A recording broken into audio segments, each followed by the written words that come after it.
කොහොමද යාළුවනේ ඔයාලට? ඔයාලා හොඳින් ඉන්නවද? ඔන්න එහෙනම් තවත් අලුත් කතාවක් අරන් ආවා. මගේ නම නදීෂා. මේක මගේ ජීවිතයේ සුපිරිම ඒ වගේම කාටවත් කියන්න බැරි හේනක පැලක වුණ ඇත්තම කතාවක්. කතාවට යන්න කලින් වීඩියෝ එකට එකකුත් දාලා channel එකත් subscribe කරන්න යාළුවනේ. අපි එහෙනම් යමු කතාවට. මම නම් ඉන්නේ ගමේ පුංචි ගෙදරක. මගේ ආච්චි අම්මා එක්ක. අම්මා පිටරට. තාත්තා කොළඹ ජොබ් එකක් කරන නිසා මට ගෙදර පොඩි නිදහසක් තිබ්බා. එකෙන් තමයි මට මේ ආදරණීය ලව් එක පටන් ගන්න ලැබුණේ. මගේ ඇස් නම් පට්ට ලොකුයි. කළු පාටයි කොණ්ඩෙත් දිගයි පිටට වැටෙනවා. මම hina වෙනකොට තොල් දෙක පොඩි රෝස පාටක් වෙනවා. ගමේ කෙල්ලෙකුට තියෙන සරල ලස්සනක් තමයි මට තිබ්බේ. ගොඩක් අය කිව්වේ මගේ ඇස් දෙක හරිම ලස්සනයි කියලා. අපේ ගෙවල් ළඟම තිබ්බේ සුගත්ගේ හේන. ගහකොන පිරිලා කුරුල්ලෝ සින්දු කියන ලස්සන තැන. සුගත් කියන්නේ ගොවි තැනටම ඉපදුණු හොඳ උස මහතාට කඩවසම් කොල්ලෙක්. එයාගේ හිරු එළියට පිච්චුණු සම හොඳට හදාගත්ත ඇඟ දැක්කම තේරුණා එයා කොච්චර මහන්සි වෙනවද කියලා. ඔහුගේ කතාවෙත් තිබ්බේ ගමේ ගැමි සුවඳ. මාව දැක්කම ඌයේ මූණට එන හිනාව මගේ හිතට මාරම ආදරයක් ගෙනාවා. අපි මුලින්ම සෙට් වුණේ හරිම අහම්බෙන්. දවසක් මම අරලිය ගස් දෙකක් අස්සෙන් හේන පැත්තට ඇවිදගෙන යනකොට පොඩි පාරක් දැක්කා. ඒ පාර දිගේ ටික දුරක් ගියාම සුගත් හේනේ වැඩ කරනවා මම දැක්කා. එයා දාඩිය පෙරාගෙන වැඩ කරනවා දැක්කා. එයාගේ ඇගේ ශක්තිය මට මොහොතකට මාර විදිහට දැනුණා. මාව දැක්කම එයා පොඩ්ඩක් නැවතිලා hina වුණා. ඔහුගේ ඒ hinaව හරිම අවංකයි. මම ඔහු ළඟට ගියා. ඔයා හැමදාම මේ හේනේ වැඩ කරනවද? මම ඇහුවා. ඕම් නංගී මේක තමයි අපේ ජීවිතේ කිව්වා. ටික වෙලාවකින් ඔහු අතේ තිබ්බ පොල් ගෙඩියක් මට දික් කළා. මේක බොන්න නංගි. හොඳටම පිපාසය ඇති. ඔහුගේ කටහඬ හරිම මිහිරි. මම පොල් ගෙඩිය අරගෙන බිව්වා. ඒ වතුර හරිම සිසිලසක් මට ගෙනාවා. මම කිව්වා තැන්ක්ස් කියලා. ඒ වෙලාවේ හිරු බැස යන රන්වන් පාට එළිය හේන පුරාම පැතිරිලා තිබ්බා. ඔහුගේ ඇස්වල තිබ්බේ අමුතුම දීප්තියක්. එදා තමයි අපේ ලෝ ස්ටෝරි එක ස්ටාර්ට් වුනේ. ඊට පස්සේ අපි හැමදාම වගේ ගම්බ වුණා. හේන මට අලුත් ලෝකයක් වුණා. සුගත් මට ගොවිතැන ගැන කිව්වා. ස්වභාදහමේ ලස්සන ගැන කිව්වා. ඔහු ගස් කොළන් වලට සත්තුන්ට මාරම ආදරේ. මුලින් මට හිතුනේ මේක නෝමල් යාළුකමක් විතරයි කියලා. ඒ වගේම ඔහුගේ බැල්ම හිනාව කටහඬ මගේ හිතටම වැදුනා. හේනේ වැඩ කරලා මහන්සි වෙලා හිටියා. මාව දැක්කම ඔහුගේ මූණට එන හිනාව මට මාරම සතුටක් දුන්නා. සුගත්ගේ හේනේ ගහක් උඩ පිංචි පැලක් හදලා තිබුණා. ඒක පුංචි වුණාට මාරම ලස්සනයි. පොඩි ඉනිමගකින් තමයි උඩට නැග්ගේ. ඇතුලේ පොඩි කොට්ටයි පහනකුයි තිබ්බා. දවල්ට ඔහු එතන නිදාගන්න ඇති කියලා මම හිතුවා. අපේ ආදර කතාවේ නිවහන උනේ පැල්පත තමයි. දවසක් අපි දෙන්නා කතා කර කර ඉන්නකොට හවස් වුණා. හිරු බැහැලා අඳුර වැටෙන්න ගත්තා. ආච්චි අම්මා කලබල වෙයි කියලා මට බය හිතුණා. සුගත් මගේ අත අල්ලගෙන නදීෂා බය වෙන්න එපා. ඔයාට හැමදාම ඉන්න බැරි නම් අපිට රැට හමු වෙන්න පුළුවන්. මට පුදුම හිතුණා. රැට ආච්චි අම්මා දැනගනීවි. එයාට ආරංචි වුණොත් මට ගෙදරින් එළියටවත් යන්න දෙන්නේ නැතිවි. මම කිව්වා. බය වෙන්න එපා ආච්චිචි අම්මා හොඳටම නිදාගත්තාට පස්සේ එන්නකෝ. මම බලන් ඉන්නම් කිව්වා. ඔහුගේ ඒ යෝජනාව මගේ හිතට මාරම සතුටක් දුන්නා. ඒක තහනම් වුණත් මගේ හිත ඒකට මාරම කැමති වුණා. එදා ඉඳන් අපි හැමදාම රැට මීට් වුණා. ආච්චි අම්මා හොඳටම නිදාගත්තාට පස්සේ මම හොරෙන් ගෙදරින් බැහැලා සුගතියේ පැල්පතට ගියා. ඒ ගමන හරිම පරිස්සමෙන් කරන්න ඕනේ. පොඩිම සද්දයක්වත් ආවොත් ආච්චි අම්මට ඇහෙන්න පුළුවන්.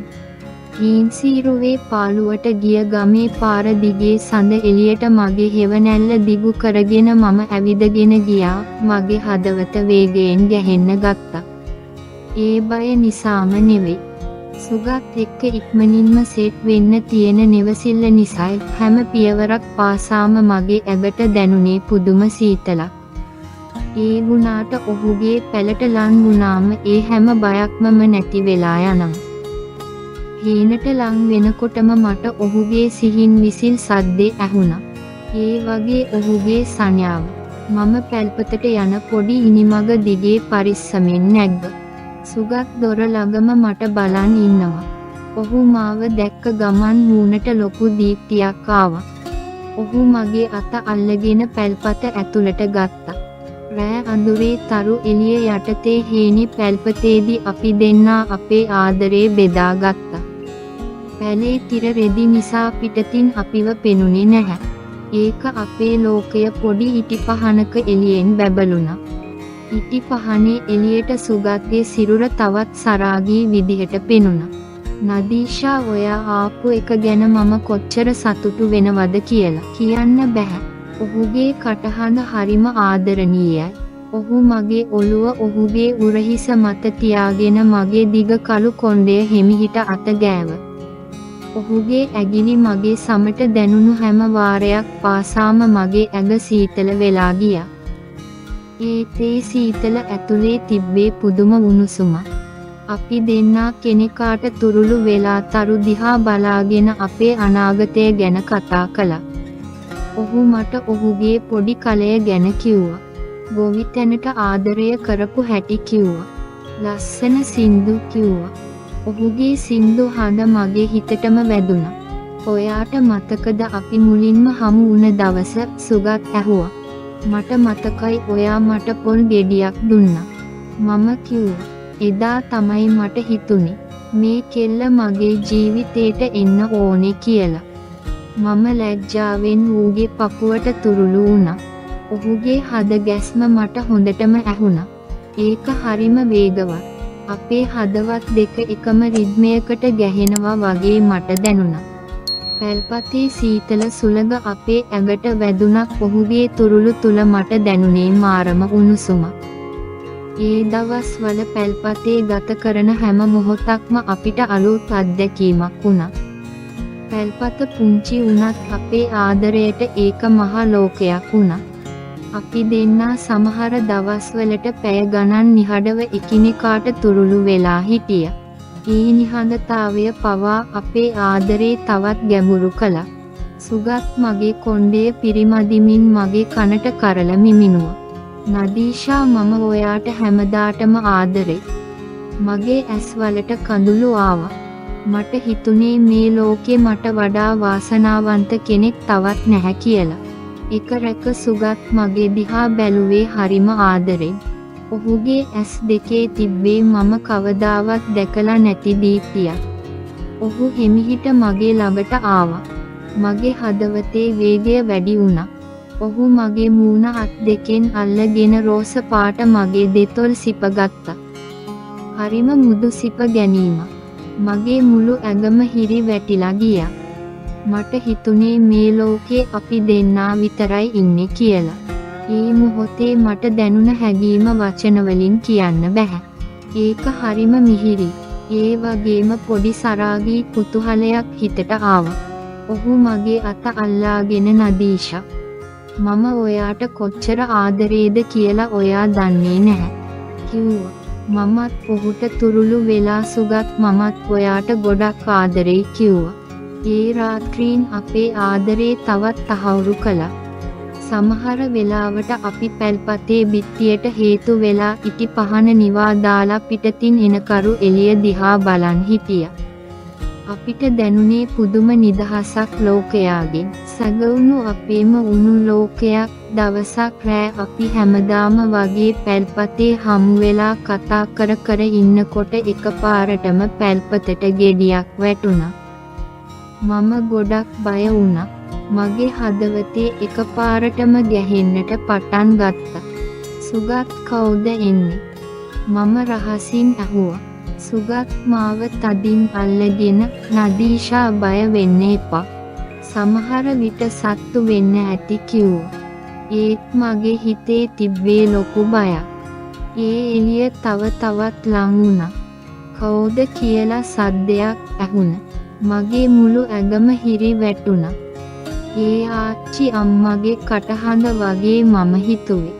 මම හිතුවේ අපේ ආච්චි අම්මා අපේ ආදරය දැනගත්තා කියලා. මගේ හදවත ගැහෙන්න ගත්තා. මට හුස්ම ගන්නත් අමාරු වුණා. සුගත් මාව බදාගෙන කමක් නැහැ. අපි මේකට මුහුණ දෙමු කිව්වා.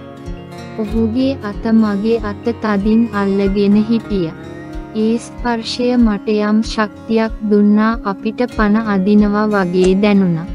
එළිය තවත් ලං වුණා. පැල්පත්තේ දොර ඇරෙනවා ඇහුණා. මම ඇස් පියාගත්තා. මට හිතුනේ මේ අපේ ලව් ස්ටෝරි එක ඉවරයි කියලා. ඒත් ඇතුළට ආවේ ආච්චි අම්මා නෙමෙයි. ඒ සුගත්ගේ යාළුවෙක්. ඔහු අතේ ටෝච් එකක් අරගෙන එළවලු හොරකම් කරන්න ආපු හොරෙක් පස්සේ එළවල. එයා අපිව දැකලා පොඩ්ඩක් නැවතුණත් අපේ තත්වය තේරුම් අරගෙන කිසිම දෙයක් නොකියාම හොරා පස්සේ දෙව්වා. මගේ හිතට ලොකු සහනයක් දැනුණා. මගේ ඇඟ දුර්වල වෙලා ගියා. සුගත් මාව තදින් තුරුළු කරගත්තා. බය වෙන්න එපා මගේ මැනික මම ඉන්නවා. ඔහුගේ කටහඬ මට ජීවිතය දුන්නා.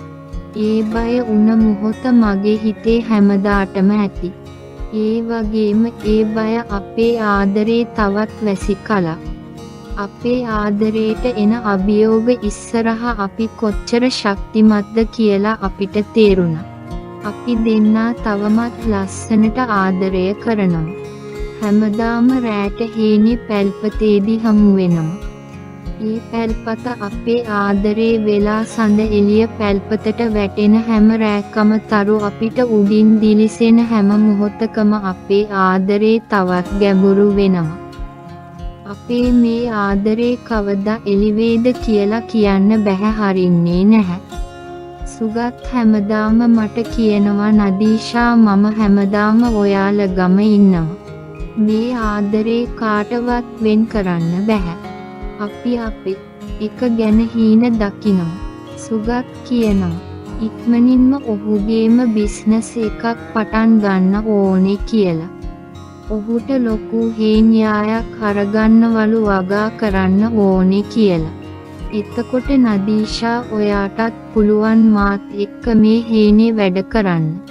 අපි දෙන්නාම එකට මේ ජීවිතේ හදාගමු. ඔහු කියනවා මම ඒ හීන වලට මාරම ආසයි. කිරි අම්මා මේ ගැන දැනගත්තාම මොනවා කියයිද දන්නේ නැහැ. සමහර විට එයාට තරහ යයි. සමහර විට දුක් වෙයි. ඒත් මට විශ්වාසයි කාලයක් එක්ක එයාටත් අපේ ආදරේ තේරුම් ගන්න පුළුවන් වෙයි කියලා. මම පැල්පතට යන්නේ හිතේ පොඩි බයක්කුත් එක්ක. ඒ හිතේ බයටත් වඩා සුගත්ගේ තියෙන ආදරේ ලොකුයි. අපි දෙන්නාටම දැනෙනවා මේ ආදරේ වෙනස් කියලා. ඒක නිකම්ම ආකර්ෂණයක් විතරක් නෙවෙයි. ජීවිතේටම බැඳුණු ආදරයක්. අපේ මේ ආදරේ කවදා සාර්ථක වේද ඒක කාලෙට බාරයි. ඒත් මම දන්නවා සුගත් කියන්නේ මගේ ජීවිතේට ආපු හොඳම දේ කියලා. අපේ ආදරේ හැමදාම මගේ හිතේ පවතී. එහෙනම් යාළුවනේ මේ වගේ තවත් ලස්සන කතාවකින් ඉක්මනට හම්බෙමු. ලයික් එකක් දාගෙන යන්න අමතක කරන්න එපා. මම ගිහින් එන්නම් යාළුවනේ.